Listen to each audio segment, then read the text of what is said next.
오늘도 부자는 왜 영적 벼락거지가 되었는가라는 제목으로 말씀을 나누려고 합니다. 빨리 인도 예배가 좀 열려서 이렇게 카메라 앞에서 설교하는 것이 아니라 성도들과 함께 영적으로 교감하고 또 말씀을 깊이 나누는 그런 날이 속히 왔으면 좋겠는데, 코로나 백신이 이제 보급되면서 수치가 점점 떨어지는 거 봐서는 곧 그날이 오지 않을까 그런 생각을 하게 됩니다.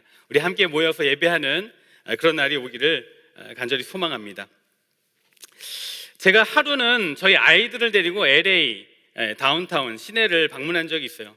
이 얼바인에서는 볼 수 없는 높은 빌딩 숲 사이를 아이들과 함께 이렇게 드라이브하면서 지나가고 있는데, 아이들이 한 곳을 이렇게 지명하면서 소리를 치는 거예요. 아빠 저기 좀 보세요.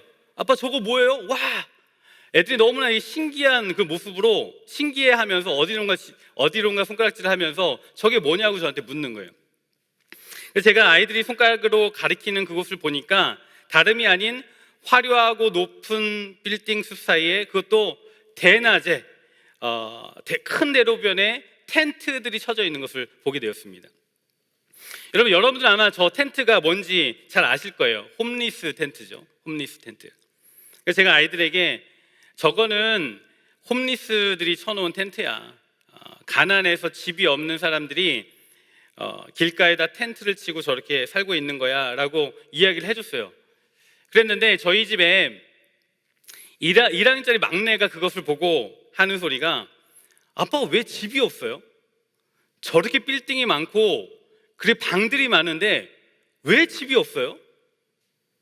아이가 이해가 되지 않는 거예요. 저렇게 건물들이 많고 빌딩이 높게 지어져 있고 방들이 많을 텐데 집이 없어서 길거리에서 텐트를 치고 살고 있다는 건 이해가 되지 않는 거예요.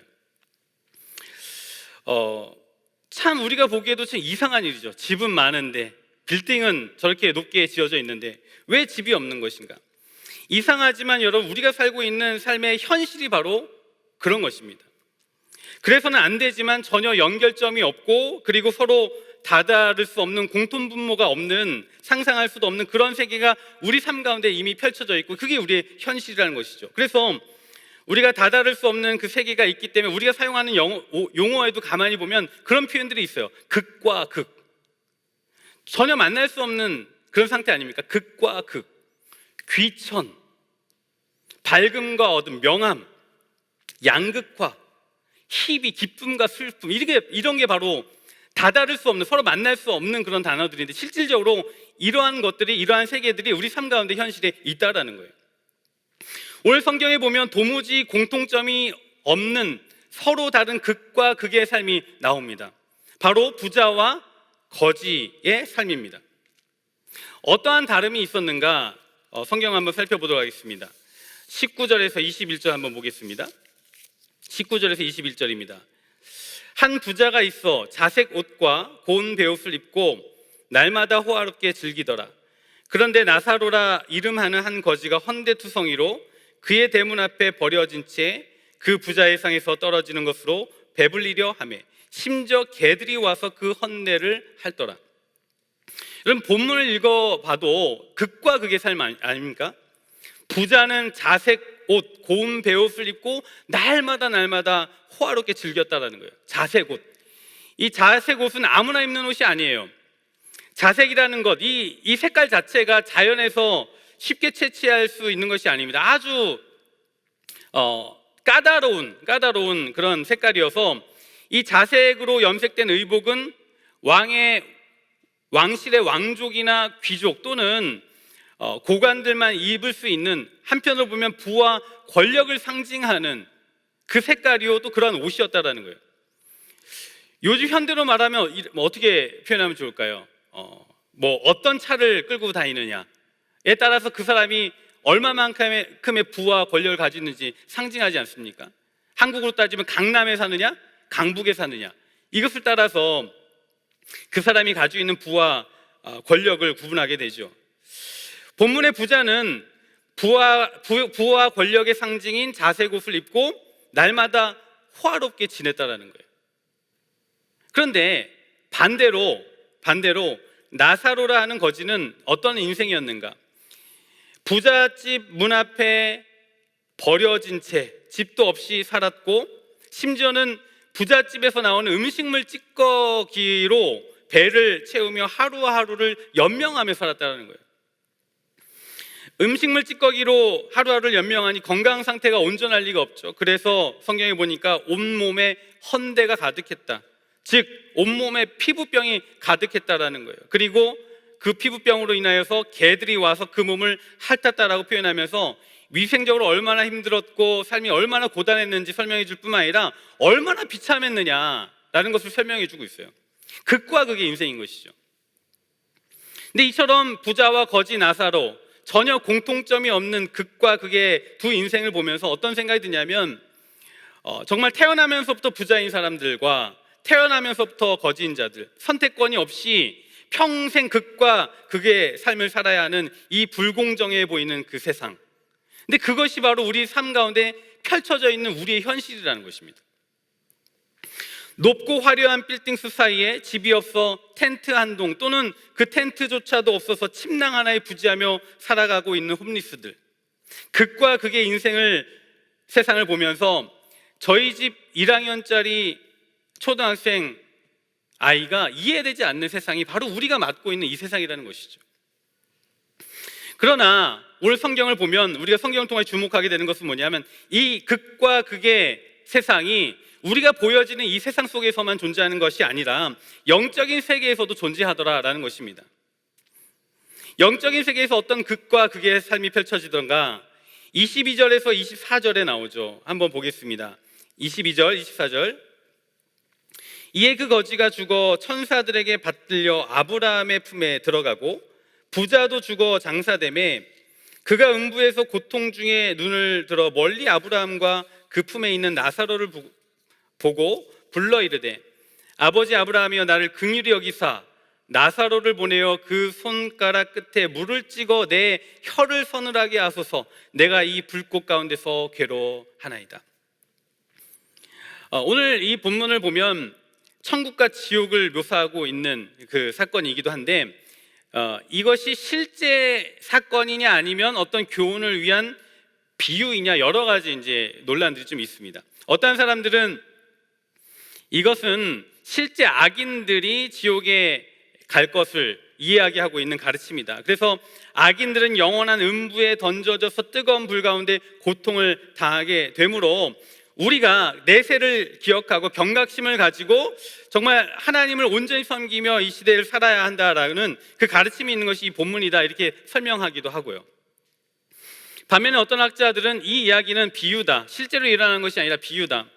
이집트에서 파피루스 하나가 발견이 되었는데 거기 안에 이 부자와 거지에 대한 이야기들이 담겨져 있더라는 거예요. 그래서 이 부자와 거지의 이야기는 예수님 당시 사람들이 널리 알고 있었던 설화인데 예수님께서 다 알고 있는 그 설화를 가지고 우리에게 주시는 교훈이었다, 이렇게 설명도 하죠. 근데 중요한 건 뭐냐면, 오늘 본문의 전후 문맥을 볼 때 성경 저자인 누가는 종말론적인 관점에서 우리가 경각심을 가지고 이 시대를 살아가야 한다는 걸 분명히 이야기하고 있고, 하나님의 나라가 어떤 곳이며 그리고 어떤 이들이 하나님의 나라에서 합당한 인생을 사는 것인지 설명해 주면서 우리가 그 하나님의 나라를 살아야 한다라고 분명하게 이야기해 주고 있는 것이죠.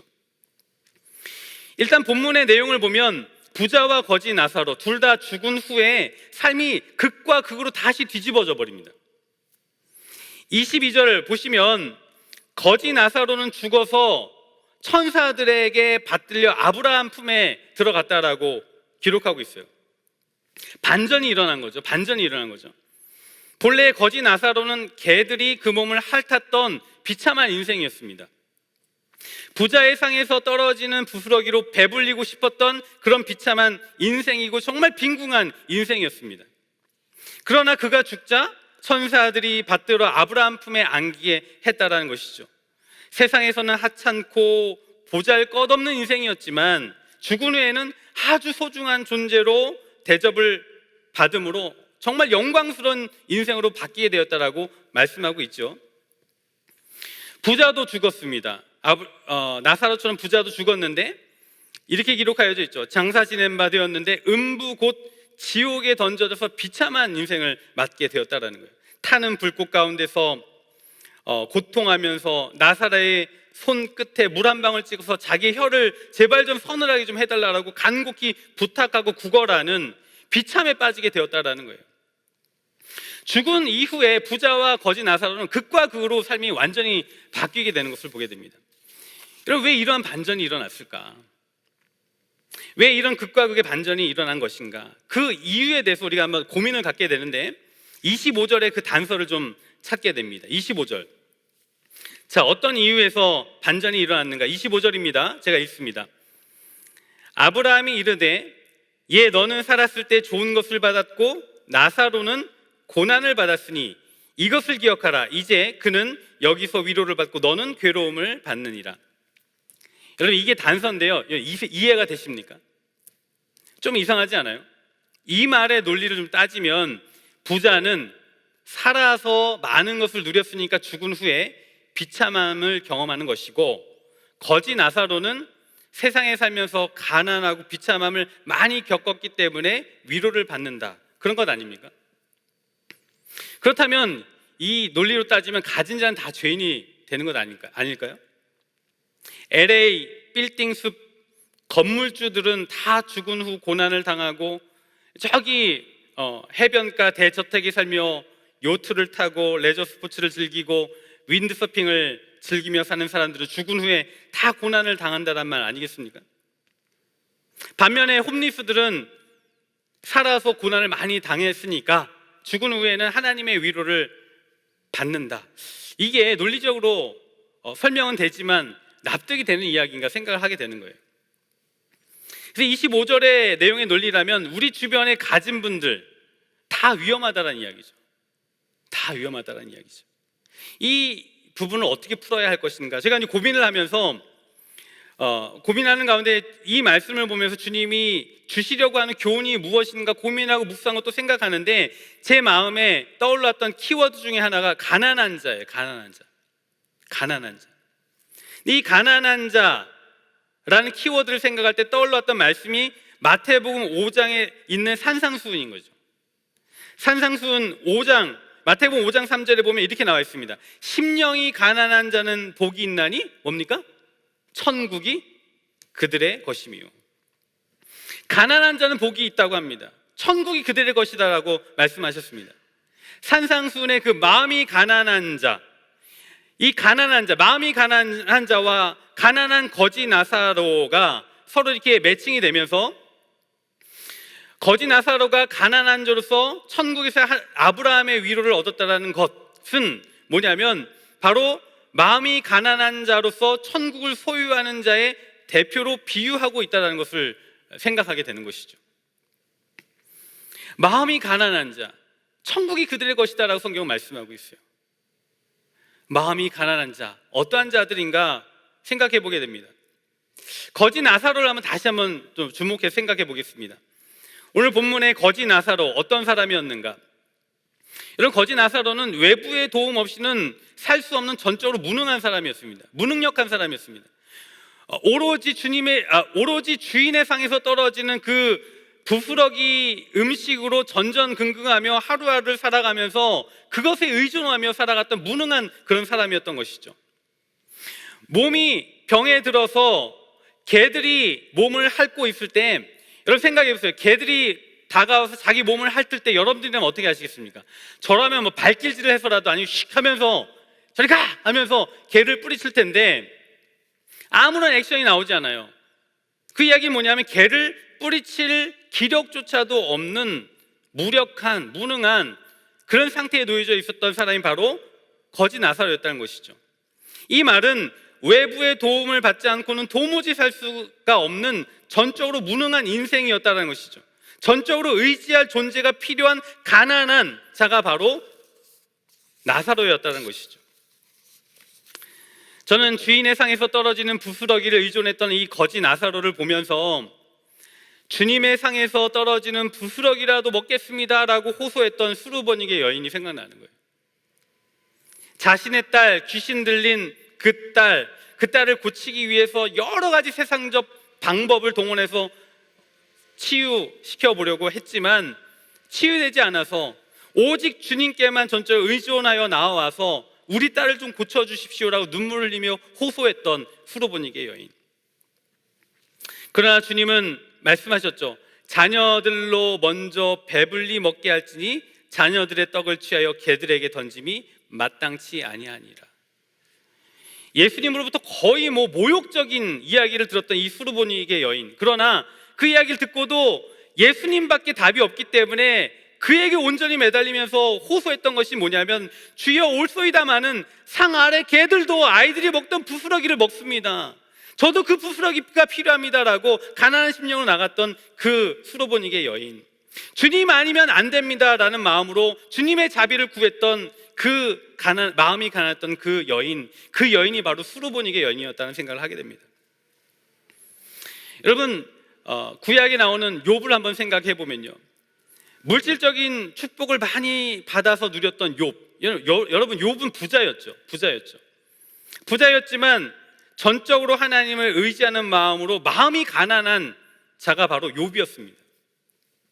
그가 시험을 받아 가진 모든 재산을 잃고 가족을 다 잃고 온몸에 피부병이 들어서 깨진 기왓장으로 몸을 벅벅 긁으면서 정신과 마음이 비참해져 있을 때에 그가 고백했던 것은 뭐냐면, 주신 이도 여호와시오 거두시는 이도 여호와시니라 라고 고백하면서 자신의 삶의 그 모든 것들을 하나님 앞에 전적으로 맡기고 의탁하며 나아가는 그 욥의 모습을 보면서 욥이야말로 겉으로는 부자였지만, 가졌던 자이지만 마음이 가난한 자였다라는 생각을 하게 되는 거예요. 반면에 오늘 성경에 나오는 부자는 어떤 존재였는가? 가진 게 너무나 많고 또 가진 것으로 해결할 수 있는 것이 너무나 많아서 하나님을 의지할 필요가 없었던 인생이었던 것이죠. 하나님이 없이도 삶이 풍성하고 하나님이 없이도 호화롭게 살 수 있었던 자가 바로 부자였습니다. 오늘 성경에 보면 이 부자가 하나님을 의지하는 그 표현들이 하나도 나오질 않아요. 여기서 나오는 부자는 영적으로 유대인들을 묘사하고 있죠. 예수님의 비유를 듣고 있던 그 현장에 있던 유대인들은 종교적으로 이미 화려한 자색 옷을 입은 자들이었습니다. 성전에서 제사하며 영적인 호화로움을 누렸던 자들이에요. 자신들이 아브라함의 자손, 언약의 자손이라고 말하면서 당연히 자신들은 죽은 후에 아브라함의 품에 안길 거라고 굳게 믿었던 그런 사람들입니다. 영적인 부자들이었습니다. 그러나 그들이 가진 부유함 때문에 오히려 하나님을 찾고 의지하기보다는 자신의 상황과 환경을 의지하는 그런 정말 교만한 부자들이었다는 것이죠. 예수님께서는 하나님을 의지하지 않는 그 교만함을 지적하시면서 누가복음 6장 24절 25절에 그들에게 호통치면서 말씀하셨어요. 그러나 화 있을진저 너희 부요한 자여, 너희는 너희의 위로를 이미 받았도다. 화 있을진저 너희 이제 배부른 자여, 너희는 주리리로다.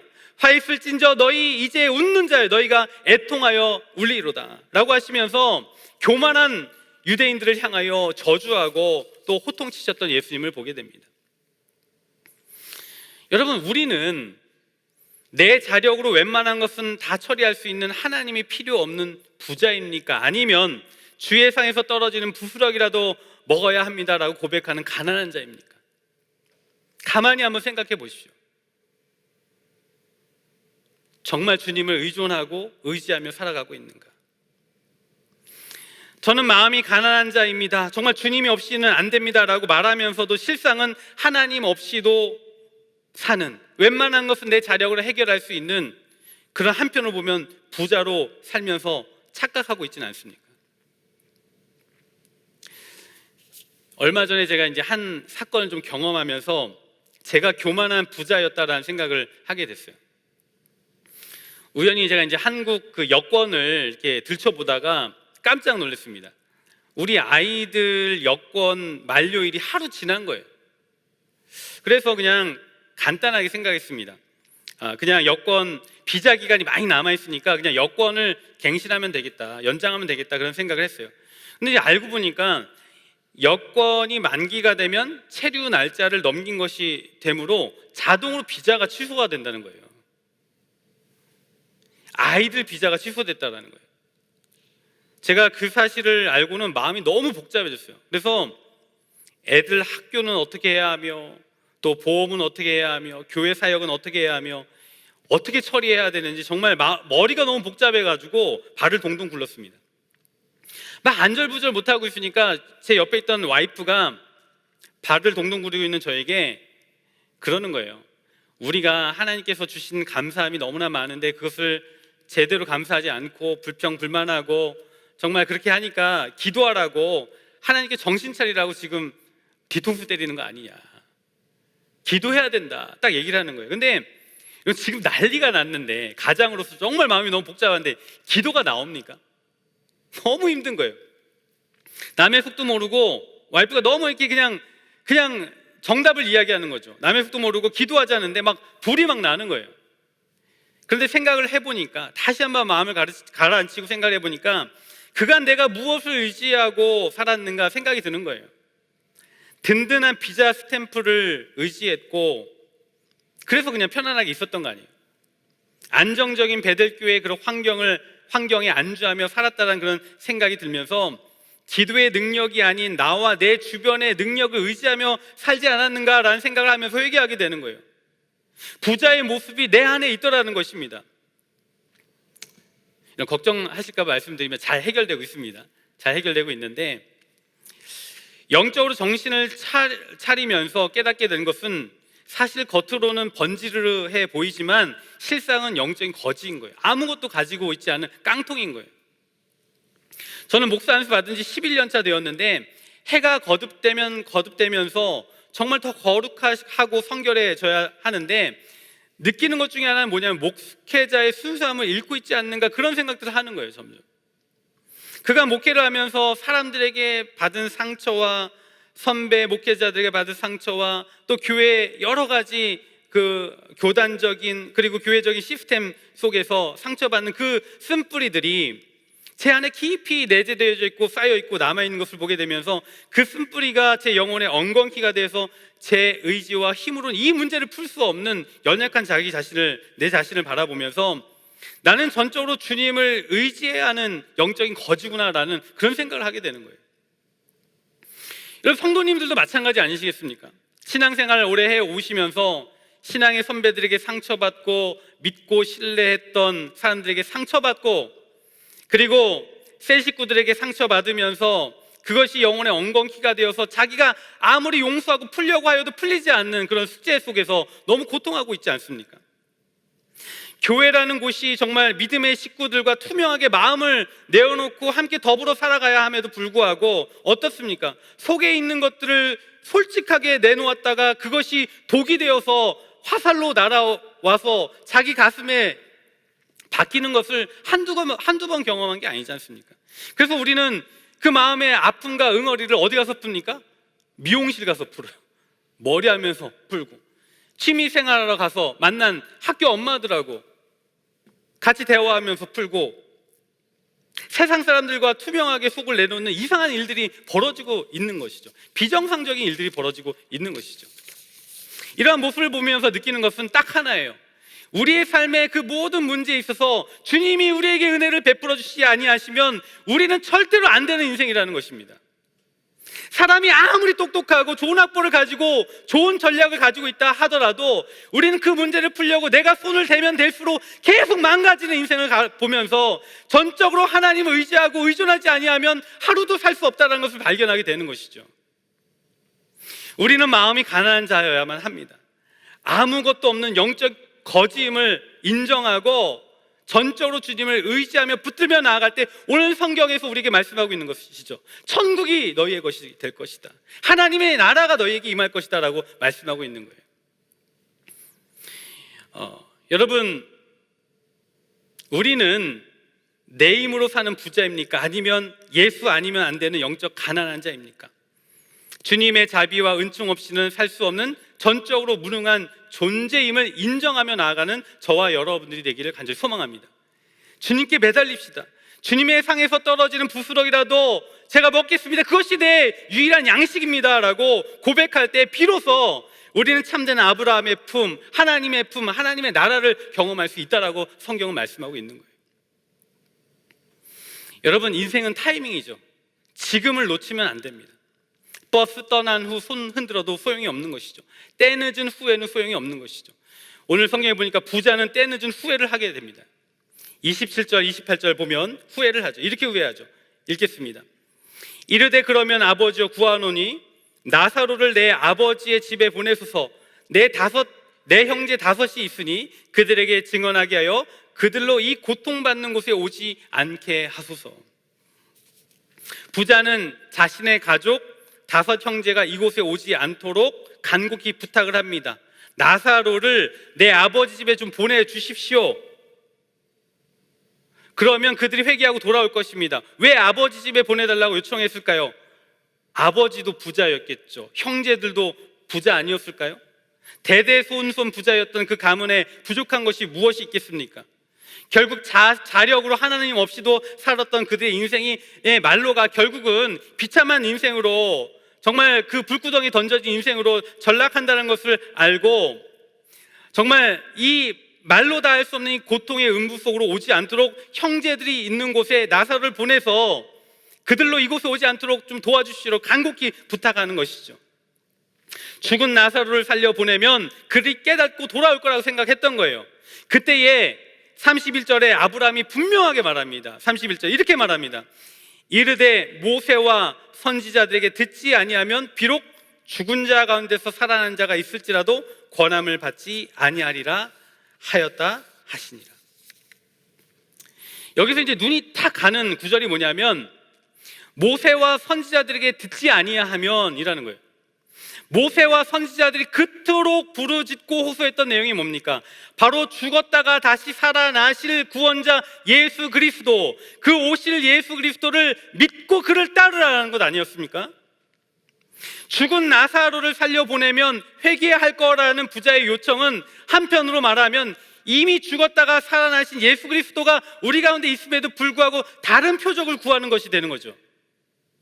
그러나 예수님께서는 표적을 구하는 자들에게 분명하게 호통치며 말씀하셨어요. 악한 세대가 표적을 구하되 요나의 표적밖에 보일 표적이 없나니 라고 누가복음에 말씀하시면서 더 이상 무슨 표적과 증거가 우리에게 필요하냐는 것이죠. 이미 우리 죄를 대신하여 십자가에 죽으시고 살아나신 예수 그리스도가 우리 가운데, 우리 삶 가운데, 우리 마음 가운데 계시는데 이미 요나의 표적이, 완전한 표적을 우리가 가졌는데 더 이상 어떤 표적과 기적이 필요하냐라는 것입니다. 우리를 위하여 십자가에 죽으시고 죽은 자 가운데 살아나신 분이 우리 가운데 계신데 받아들이지 않고 믿지 아니하면 끝이라는 거예요.